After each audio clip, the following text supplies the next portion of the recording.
تذكيرا للأحداث اللي فاتت إن تشين هين وشونيان اتقابلوا وقعدوا يتكلموا عن سبب طرده من العشيرة، وانتهى الموضوع بإنهم يروحوا ساحة القتال ويحاربوا بعض. وفي النهاية قدر شونيان إنه ينتصر واسمه بقى مشهور في الأكاديمية. بعدها بتطلب شومورونغ من شونيان إنه ينضم معاها في الفريق علشان ينفذوا مهمة، وبيوافق شونيان وبيروح للمكتبة علشان يجهز نفسه ببعض القدرات بحيث لو اتحط في موقف صعب يقدر يتصرف.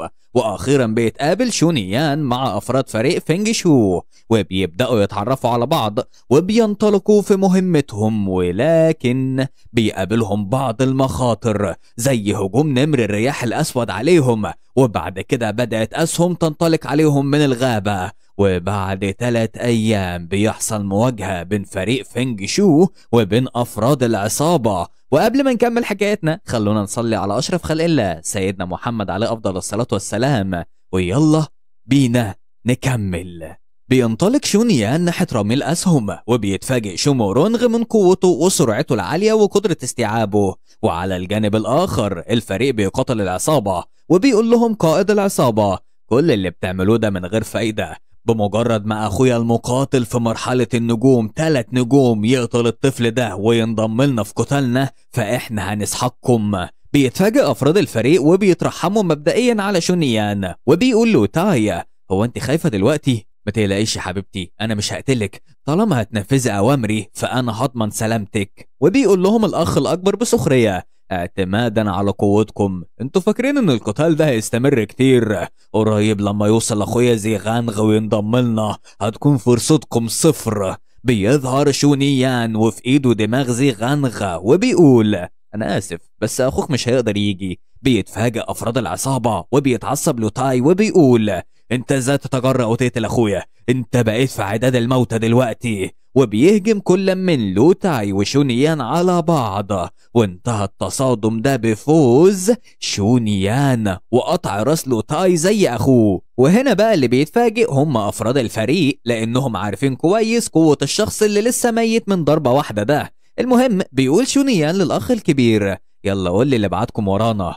بيتعصب الاخ الاكبر وبيقول له وانا اقول لك ليه؟ انت قتلت اخويا يا قاتل، انا شانتاي اقسم لك اني هنتقم لموتهم. اخيرا عرفنا اسم الاخ الاكبر. بيقول له شونيان ده طلع فعلا في شخص ورا الموضوع ده، خليني اخمن ممكن يكون اخويا التاني تشينهين او ممكن يكون اوريان غتيان لان. بيهرب شانتاي في الوقت الحالي وبيقول لهم فنغلين ما تحاولوش تمسكوه. وبعدها بيقع شونيان على الارض وباين عليه ملامح الارهاق. بتقول له شومورونغ ايه اللي حصل لك؟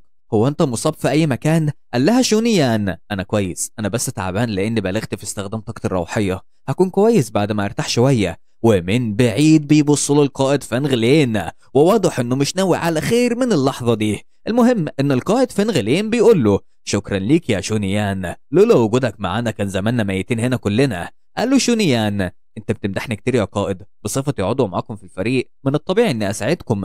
بالمناسبة أنا محتاج شوية وقت أسترجع فيهم طاقتي الروحية علشان كده مش هقدر أشارك في أي قتال هيحصل في الوقت الحالي. قال له القائد فنغلين تمام ارتاح شوية وسيب الباقي علينا. ولما بيدي ظهره لشونيان بيظهر ملامح العصبية والحقد. المهم بعد فترة من الوقت بيوصل تشين لو وبيقول لهم أنا لقيت كهف تنين الأرض. بيقول القائد خلونا نروح دلوقتي. طيب شونيان أنت عامل إيه دلوقتي؟ هتقدر تنضم لنا؟ قال له شونيان أنا في أحسن حال دلوقتي. ولما بيوصلوا للمكان بيقول القائد الوحوش اللي من نوعية تنانين الأرض بتحب تعيش لوحدها وبيكون عندها شركاء بس في موسم التزاوج. بمجرد النظر أعتقد الكل عرف إن التنين اللي خرج كان الذكر بينما الأنثى موجودة جوه ومعاها البيض، وده معناه إن الأنثى لوحدها حاليا في الكهف ده. خطتي هي استدراجها لبره الكهف بينما حد يدخل يجيب البيض من جوه. خطة معقدة قوي. قالت له شوي مورونغ مين الشخص اللي هنبعته يجيب بيض التنين؟ قالت شين يو انا هروح. قال له القائد فنغلين مهاراتك في الخفة مش احسن حاجة، ايه رأيك تروح انت يا شونيان؟ اعتقد انك اتقنت مهارات الخطوات الصاعدة للرياح وبقيت بتتحرك بخفة زي الهواء، في الغالب هتكون احسن واحد ما يتكشفش من تنين الارض. انا معايا شوية من مسحوق صخور التنين هنا، المسحوق ده ممكن يخفي وجودك علشان تتجنب اكتشافك من تنين الارض. انت محتاج بس ترش شوية على نفسك. بياخد شونيان المسحوق وبيقول له ماشي هروح اجيب البيض. قالت له شو مرونغ انت متأكد يا شونيان انت ارتحت بشكل كامل؟ قال لها شونيان ما تقلقيش اقدر اتصرف. على الجانب الآخر بيظهر كل من فينغلين ويوفينغ وهم بملامح خبيثة ونية مش تمام. تشينلو طلع هو طيب اللي فيهم فعلا. وبنروح لتنين الأرض وهو راجع لكهفه وفجأة بيلاقي قدامه فريق فينغ شو وهم مجهزين أسلحتهم. وبتزيد عصبية تنين الأرض لما تشينلو بيحدف طوبة على وشه وبتنجح الخطة وبيبدأ تنين الأرض يجري وراهم بأقصى سرعته. وعلى الجانب الآخر شونيان بيضحك على منظرهم وبيدخل لكهف التنين وبيكون فيه 3 بيضات. ولما بيمسكهم شونيان بيقول جسد ال9 تنانين الخاص بيا متعطش جدا للبيض ده. فبيقوم كاسر بيضة منهم وواكلها. ولما بيخلصها بيقول دي كانت لذيذة جدا أنا مش قادر أكبح رغبتي في أكل البيض. وبيقوم كسر البيضة التانية وواكلها. وفجأة بيرجع تنين الأرض للكهف فبياخد شونيان البيضة التالتة وقشرة البيضة اللي هو لسه واكلها وبيهرب بيهم. ولكن كان حظه وحش جدا لأنه اتقابل بالفعل مع التنين. وبدأ تنين الأرض يجري ورا شونيان في الغابة كلها. وبيقول يوفينغ هو تنين الأرض بيجري ورا شونيان من غير ما يقف كده ليه؟ من المفترض إنه ما يتعصبش للدرجة دي حتى لو البيض بتاعه اتسرق مش كده؟ قال له القائد فينغلين ده اللي بيعمله مسحوق صخور التنين بعد ما بيتحول لعطر لعاب التنين. ساعتها مفيش تنين بيقدر يقاوم الريحة الجذابة دي. وبينطلق كل من يوفينغ وفينغلين لمساعدة شونيان. وبيقول فينغلين حتى لو احنا اخدنا البيض من شونيان دلوقتي هيفضل التنين برضه يجري وراه. وقال القائد لشونيان ارمي لي البيضة بسرعة يا شونيان تنين الأرض مش هيبطل جري وراك لغاية ما تسيب البيض. قال له شونيان وانت هتعمل ايه؟ انا ما اقدرش احطك في موقف خطر. قال له فينغلين انا هكون بخير انا عندي طرق الخاصة في الهروب بس لو فضلنا كده هنموت احنا الاتنين. قال له شونيان ماشي بس من الافضل انك تاخد بالك من نفسك. وبيقوم حادف له البيضة وبيتفاجئ فينغلين انه اخد بيضة فاضية وبيقول انت خدعتني. وبيبدأ التنين انه يلاحق فينغلين وبيهرب شونيان وهو سعيد وبيقول بينه وبين نفسه البيض ده مغذي فعلا جسمي بقى مولع ومليان طاقة بعد ما اكلتهم. دول بيعززوا زراعتي برضه. من المؤسف ان الفرصة دي صعب انها تتكرر تاني في المستقبل. على اي حال انا رايح ادور على شوميرونغ وباقي الفريق. خلي بالك من نفسك يا فينغلين. ولما بيوصل شونيان لمكان الفريق بيقول لهم انا جبت البيضة اهو وكل الفضل بيروح لفينغلين اللي ساعدني في الهاء تنين الارض. ولكنه بيتصدم لما بيشوف يوفينغ وهو ميت ومرشوق في راسه سيف. وفي الناحية التانية تشينلو ساند على الشجرة وجسمه كله مليان اصابات وعنده نزيف. وبيقول له شونيان اللي حصل يا تشينلو؟ قال له تشينلو بسرعة روح انقذ شوميرونغ الراجل الضخم اللي هجم علينا مع اخواته رجع تاني واخدها. هو عاوز منك انك تقابله عند مدخل غابة الوحوش والا هيقتلها. بيتعصب شونيان وبيقول الوغد ده لو تجرأ على لمس خصلة من شعرها اقسم اني هخليه يموت بطريقة ابشع من صحابه. وبيتفاجئ تشينلين وبيقول بينه وبين نفسه قوة شونيان طاغية. هو كان بيخفي قوته الحقيقية؟ مستحيل من الواضح انه محارب 7 نجوم. وبيقول تشينلو ما تقلقش عليا انا متدرب على فنون القتال اصابتي مش خطيرة زي ما انت فاكر انا ممكن اتعامل معاهم ما تقلقش هكون كويس بس انت لازم تروح تنقذ شوميرونغ حالا. قال له شونيان خلي بالك من نفسك انا هسيب البيضة في رعايتك بينما هروح انقذها. وبينطلق شونيان ناحية مدخل غابة الوحوش وقال انا هخليه يندم لبقية حياته لو لمس شعره من شوميرونغ. وبنشوف الاخ الاكبر شانتاي وهو واقف مستني شونيان وقدامه شوميرونغ على الارض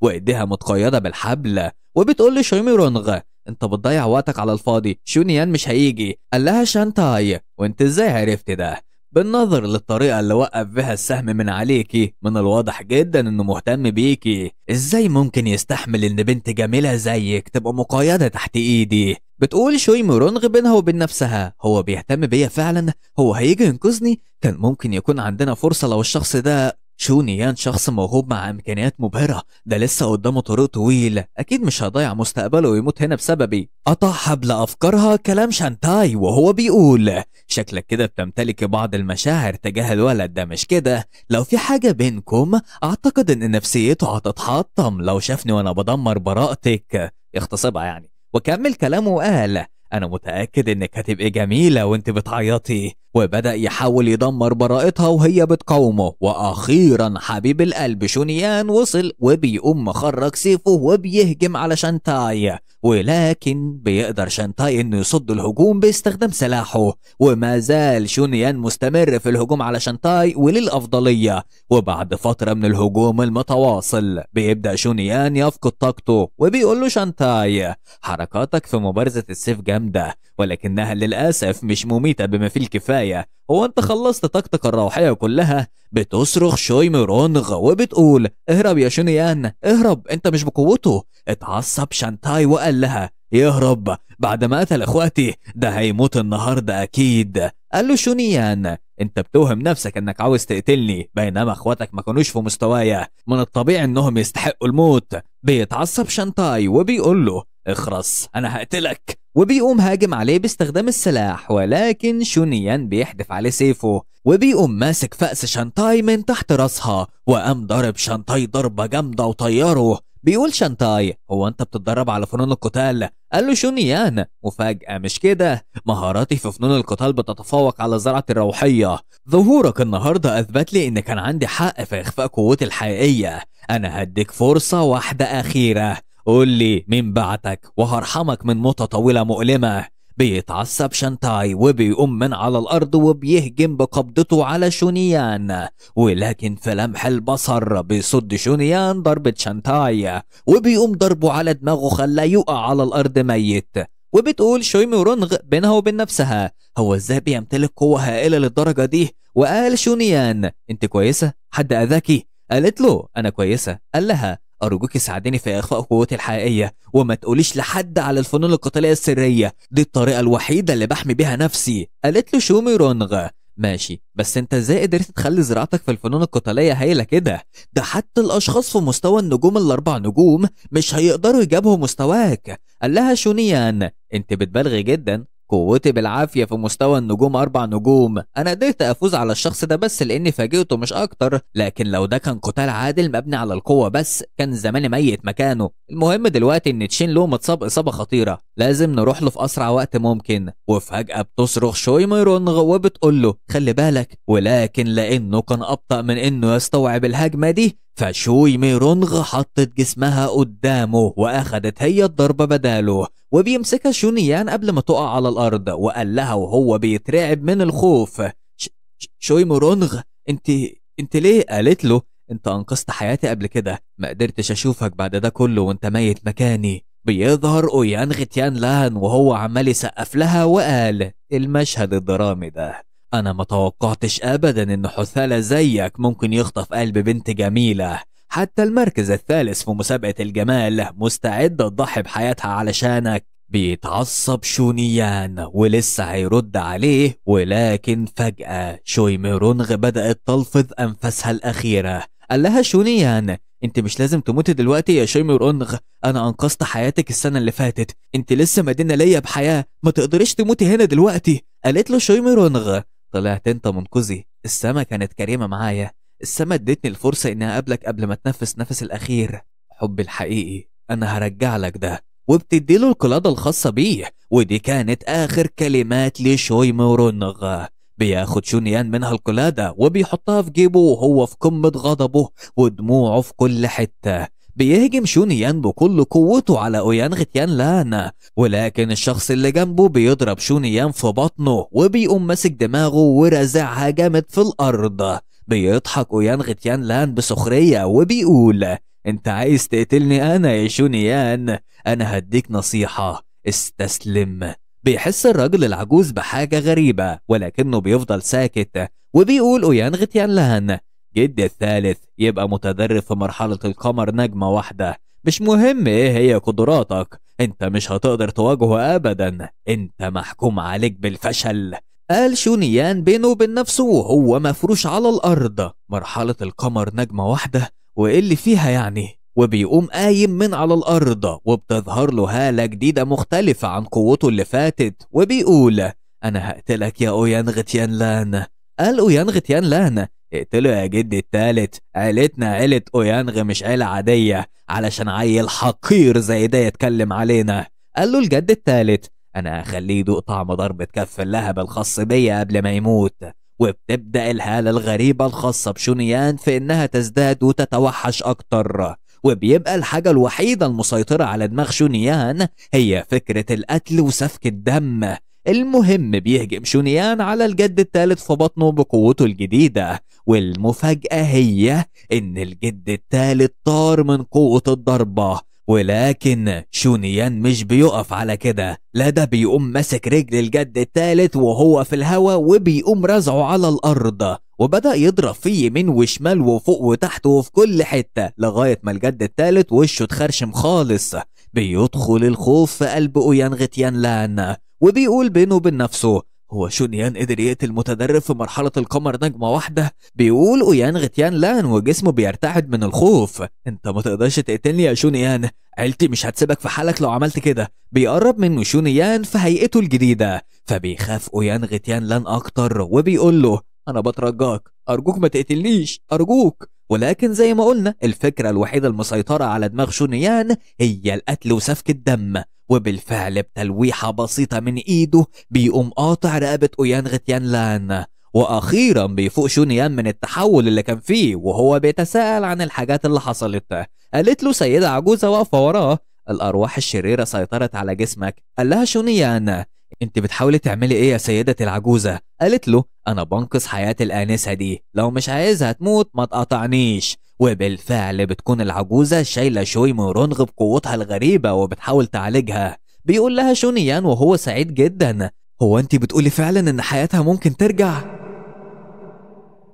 ولغاية هنا احنا وصلنا لآخر الفيديو. لو عاوزين تعرفوا ايه اللي حصل لشوي مورونغ ويا ترى هتقدر تعيش ولا لأ، وايه اللي هيحصل بين شونيان وبين عائلة أويانغ، وهل عائلة تشين هتتدخل في الموضوع ولا لأ، ويا ترى ايه هو سر القوة الغريبة اللي سيطرت على شونيان، كل ده واكتر هنعرفه في الفيديو اللي جاي. علشان كده اتأكدوا انكم مشتركين في القناة ومفعلين زر الجرس علشان يوصل لكم الفيديو اول ما ينزل. ويا ريت تقدروا تعبنا وتدينا اللايك والكومنت الحلو اللي زيك. بس كده يا صاحبي، اشوفك على خير ويلا نقول سلام.